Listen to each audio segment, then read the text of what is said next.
أعوذ بالله من الشيطان الرجيم. بسم الله الرحمن الرحيم. يا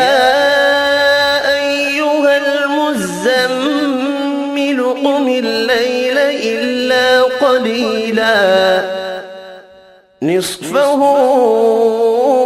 أو انقص منه قليلا أو زد عليه ورتل القرآن ترتيلا إنا سنلقي عليك قولا ثقيلا إن ناشئة الليل هي أشد وطئا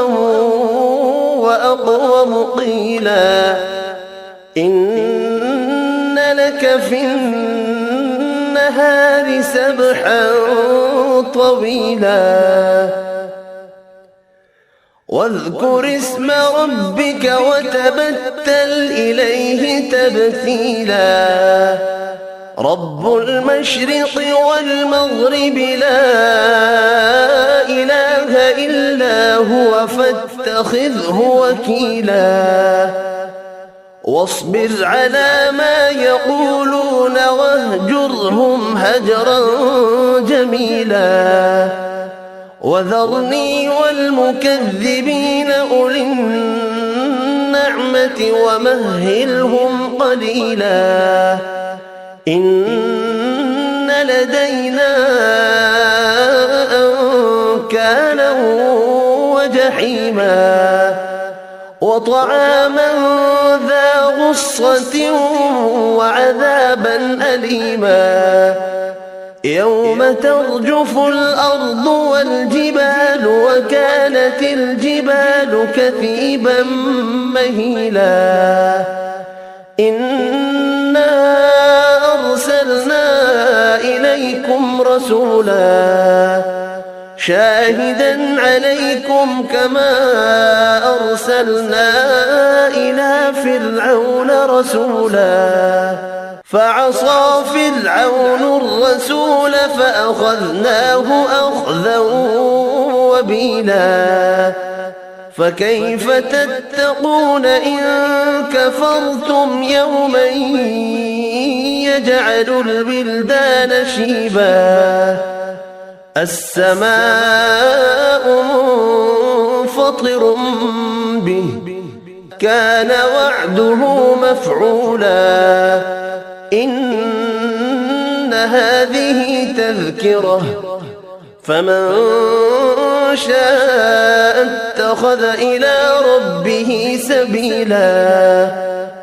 إن ربك يعلم أنك تقوم أدنى من ثلثي الليل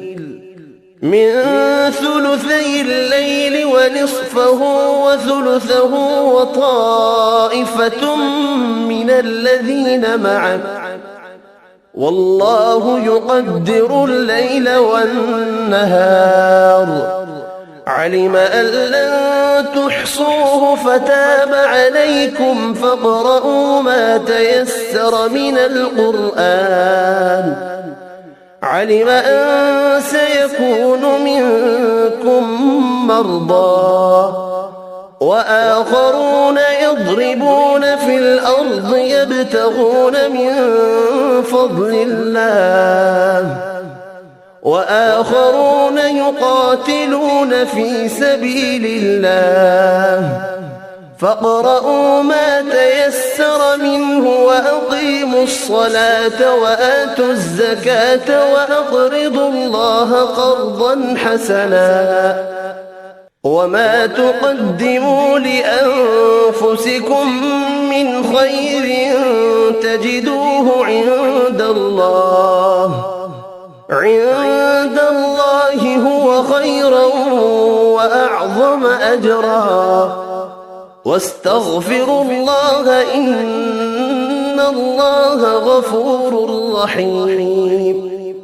صدق الله العظيم.